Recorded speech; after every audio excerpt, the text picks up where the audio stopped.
دنیا میں۔ لہذا اس کے سلسلے میں ہمیں اور آپ کو چاہیے کہ اپنی قبر کی فکر کریں، اپنے عقیدے کو درست رکھیں، وہابیہ، دیابندہ، غیر مقلدین اور رافضیوں سے اپنے ایمان اور عقیدے کی اصلاح کریں۔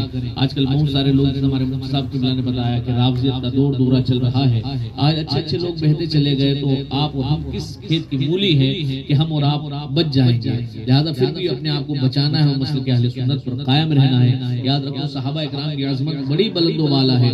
سیدنا ابوبکر صدیق رضی اللہ تعالیٰ عنہ کی شان کیا ہے، قبر کے حوالے سے سماعت فرمائے۔ ایک واقعہ بیان کیا جاتا ہے کہ حضور نبی رحمت صلی اللہ تعالیٰ علیہ وسلم کے عاشقوں کا ایک قافلہ اپنے شہر سے چلا اور وہ سلسلہ چلتا گیا۔ حج کی نیت سے وہ لوگ نکلے تھے، قافلہ چلتا رہا۔ اس قافلے کے اندر ایسا شخص بھی تھا جو بڑا عابد و زاہد تھا، دن میں روزہ رکھتا، سفر کی صعوبتیں برداشت کرتا، رات میں جب وقت ہوتا تو پھر اپنے نوافل پڑھنے لگ جاتا، پوری رات عبادت کرتا رہتا، شب بیداری میں گزار دیتا۔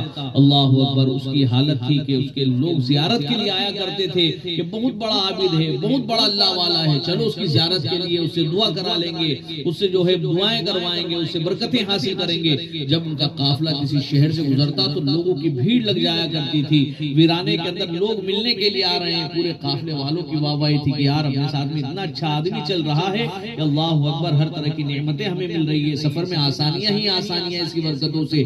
مگر کیا ہوتا ہے کہ اچانک اس شخص کی طبیعت بگڑتی ہے اور وہ شخص انتقال کر جاتا ہے تو جنگل کے اندر اب قافلے والے بڑے پریشان ہوئے کہ معاملہ کیا ہے، اتنا نیک آدمی تھا، انتقال کر گیا، کاش حج ہمارے ساتھ کرتا تو ہمارا حج قبول ہو جاتا۔ لوگ بڑے متقی اور پارسا اسے سمجھ رہے تھے، اللہ اکبر! اب بڑے پریشان ہوئے کہ نہ ہمارے پاس کدال ہے، نہ کھودنے کا کوئی اوزار ہے، ہم قبر کس طرح کھودیں گے، کفن تو ساتھ میں ہے، پانی تو ساتھ میں ہے، ہم قبر کا گڑھا کس طرح کھودیں گے، اللہ اکبر! لوگ بڑے حیران و پریشان ہوئے۔ کسی نے کہا کہ آس پاس میں دیکھتے ہیں، کوئی بستی ہو، کوئی مکان ہو اور کوئی سامان مل جائے تو یہیں پر جو ہے انتظام و انصرام ہو جائے گا۔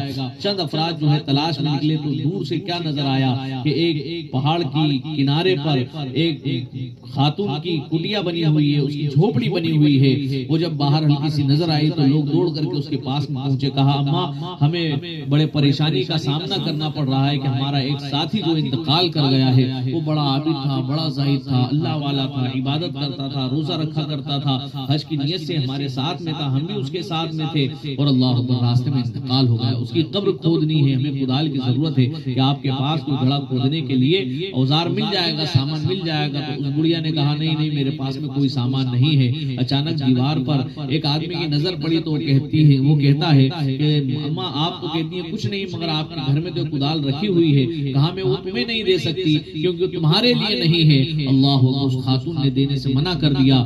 بہرحال انہوں نے بار بار اصرار کیا، اس خاتون نے وہ کدال انہیں دے دی۔ وہ کدال لے کر کے پھر اپنے قافلے کی جگہ پر آئے۔ جب اس قافلے کی جگہ پر آئے تو لوگوں نے وہیں پر ایک گڑھا کھودنا شروع کیا۔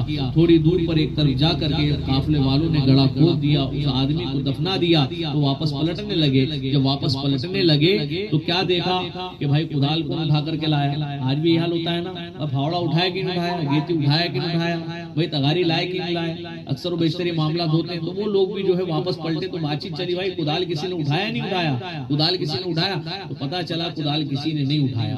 ایک شخص بولنے لگا یار آخری میں ایک آدمی جو قبر کا کنارہ صحیح کر رہا تھا، کدال تو وہیں رہ گئی۔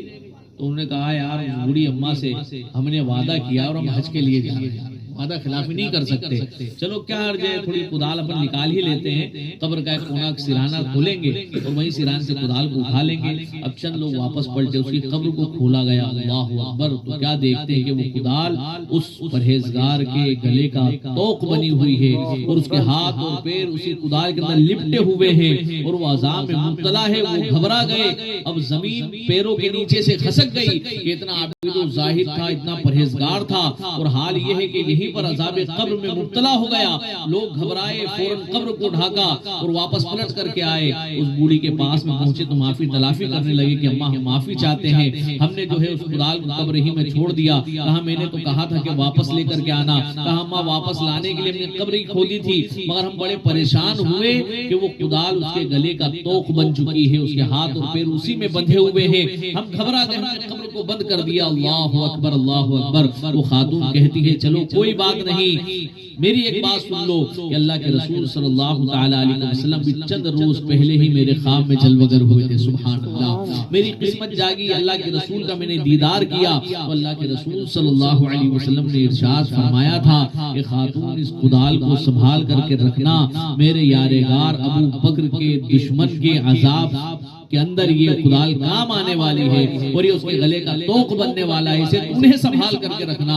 اللہ اکبر، اللہ اکبر۔ پتہ چل رہا ہے کہ جو ابو بکر کا گستاخ ہو جائے، جو سیدنا عمر فاروق اعظم رضی اللہ تعالیٰ کا گستاخ ہو جائے، وہ کتنا ہی بڑا عابد و زاہد کیوں نہ ہو، وہ عذاب قبر میں مبتلا ہوتا ہے، اس کی خیر نہیں ہوتی، کیونکہ ایسے اشخاص ہیں کہ اگر انہیں ایمان والا نہ مانا جائے تو امت میں کسے ایمان والا جانو گے، کسے ایمان والا جانو گے۔ سیدنا ابوبکر صدیق رضی اللہ تعالیٰ کی شان کیا ہے؟ بزرگوں نے اپنی کتابوں میں اس بات کو لکھا ہے کہ دنیا میں جتنے بھی مسلمان ہیں، جتنے بھی مسلمان ہیں، اور جو مسلمان پیدا ہوگا، جو مسلمان ہوگا، ان تمام کا ثواب سیدنا ابوبکر صدیق رضی اللہ تعالیٰ کے کھاتے میں، کیونکہ حضور علیہ السلام پر سب سے پہلے جنہوں نے ایمان لایا وہ سیدنا ابوبکر صدیق رضی اللہ تعالیٰ عنہ، لہذا اتنی بڑی ذات، اتنی بڑی شخصیت ہے، ان کے ایمان کا حال کیا ہے کہ ان کا ایمان ایک پلڑے میں رکھا جائے اور پوری امت کا ایمان ایک پلڑے میں رکھا جائے تو تمام ایمان پر بھاری، اس قدر جن کا ایمان ہو، آلو کے گستاخ ہوئے، لہذا صحابہ سے محبت کریں، اہل بیت سے محبت کریں اور مسلک اعلیٰ حضرت کو پابندی کے ساتھ میں قائم رکھیں، پابند رہیں مسلک اعلیٰ حضرت کے، کیونکہ مسلک اعلیٰ حضرت ہی ہے جو نجات کا مسلک ہے، جو مسلک اہل سنت کا دوسرا نام ہے۔ اعلیٰ حضرت فاضل بریلوی رضی اللہ عنہ خود ارشاد فرماتے ہیں نا کہ اہل سنت کا ہے بیڑا پار، اصحاب حضور نجم ہے اور ناو ہے عطرت رسول اللہ کی، لہٰذا ہمیں اور آپ کو اس دور پرفتن میں اپنے ایمان کو بچانا ہے، اپنے بچوں کے ایمان کو بچانا ہے۔ بالخصوص آج بہت سارے قوال ایسے ہیں جو صحابہ کی شان میں گستاخیاں کر رہے ہیں، تو قوالی یوں بھی نہیں سننا چاہیے اور